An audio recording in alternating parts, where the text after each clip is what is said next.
The Lord's risen, hallelujah, hallelujah. Welcome muli mga kapatid sa ating social media pusulate na salmot salita at dalangin ko na kayo lahat ay nasa mabuting kalagayan. Maraming salamat sa mga greetings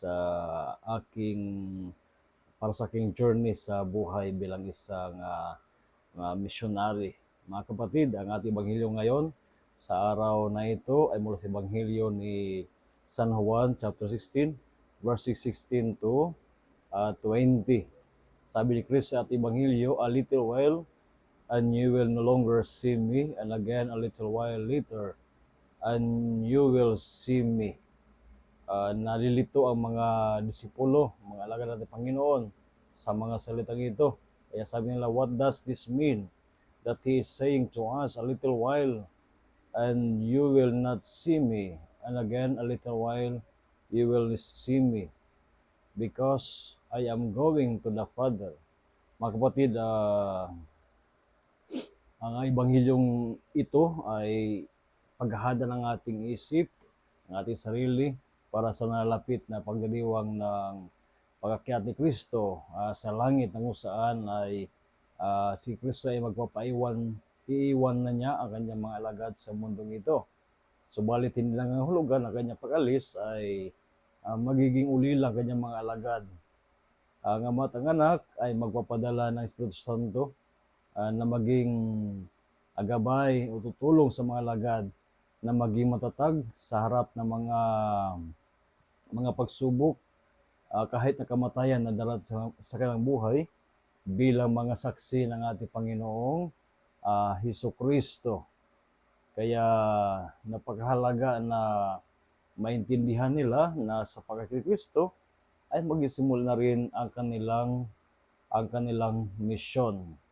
Ipinapinili ni Kristo na sa mundo, sa pagpapatuloy ng misyon at Panginoon Kristo, maranasan nila yung mga tinatawag na salungat, contradictions. Sabi pa nga ni Kristo, you will weep and mourn while the world rejoices. You will grieve, but your grief will become joy. So kahit pa man sila ay makakaranas ng mga pighati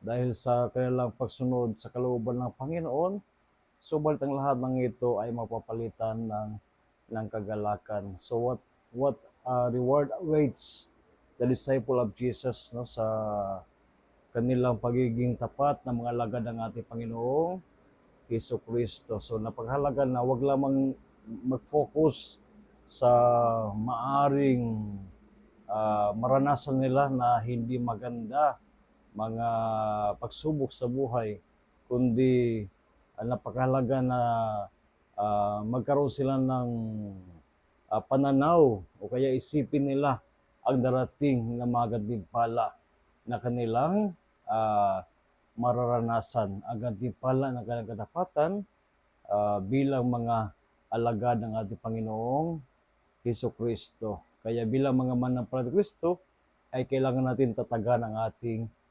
kalooban. At alalahanin natin na tayo ay hindi iniwan ng Panginoon, datapwat ang Panginoon ay natili sa atin sa magitan ng presensya ng Espiritu Santo. So again, a blessed day sa inyong lahat at pagpalain kayo ng Panginoon sa araw na ito, at maraming salamat sa inyong patuloy na pagtatagkilik at pagiging bahagi ng ating mission sa social media sa magitan ng inyong pagpapalaganap